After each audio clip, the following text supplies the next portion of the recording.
Hello and welcome to another Big Finish review.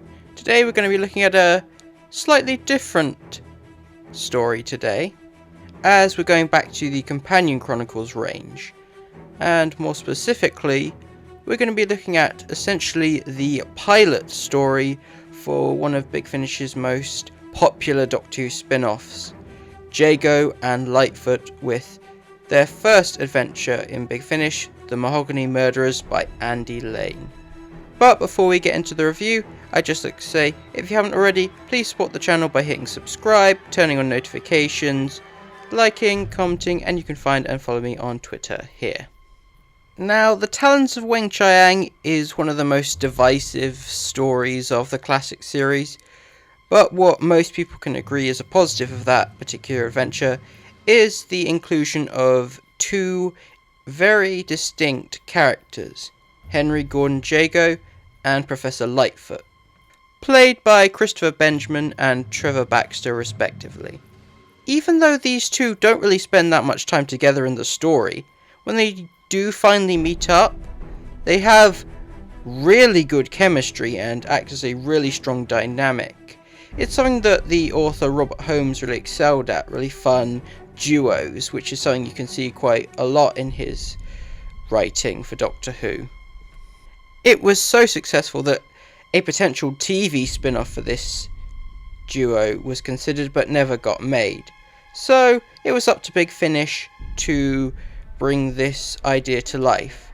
However, before going into a full series, they decided to experiment using the Companion Chronicles range as a place to put a standalone pilot to reintroduce fans to these characters to see what the reception would be, and if successful could lead into a spin-off, and it definitely worked, as there are multiple box sets with these two, several crossovers reuniting with the 4th and 6th Doctors. They sadly came to an end when Trevor Baxter passed away, though the character of Jago still pops up now and again, and technically an additional series has been made, though as a series of audiobooks rather than full cast dramas. The Mahogany Murderers sees Jago and Litefoot reuniting following the events of a strange ordeal where the two of them recount their side of the story. Said story being focused around a conspiracy with a set of seemingly deceased criminal gang members and a wooden mannequin mistaken for a real body. These two slip into their roles really perfectly, with Jago as the over-the-top, wide-eyed stage performer, with the more reclusive and calm Litefoot. They have a really good dynamic in this story. Expecting a friend? More of a comrade in arms than a friend, I would say. Ellie, God bless your ample charms. Has the good professor ordered? He said you'd have a pale ale, Mr. Jago. Excellent. I didn't know this gentleman was a colleague of yours. He never said. We are more than colleagues, Ellie. We are the very closest of friends. We have defeated dangerous denizens of the demonic darkness together, investigated infernal incidents, cracked complex conundrums. And we have had dinner together on the odd occasion. The story is structured really creatively, since the two of them are separate throughout the most of the main adventure. We have a framing device where they've met up and discussed their sides of the story, and we jump back and forth between their experiences, though occasionally we break from the story to have some character moments between them as they make fun of how over the top Jago's performance is and how much he exaggerates things, and Jago makes fun of Litefoot's attempts to give the characters in his side of the story over-the-top voices. Evening, Professor, one of them said. He was a burly man with huge mutton chop whiskers and hands as big as spades. We found this cove face down in the mud at Suffolk Bridge. Have you ever trod the boards, Professor? What? Are you a practitioner of the thespian arts? I'm not sure I follow you. Have you, in short, Ever acted? Well, no. Then let's leave it to the professionals, eh? Very well. A major highlight of this being the part 1 cliffhanger, where the two of them compete over who had the best climactic moment.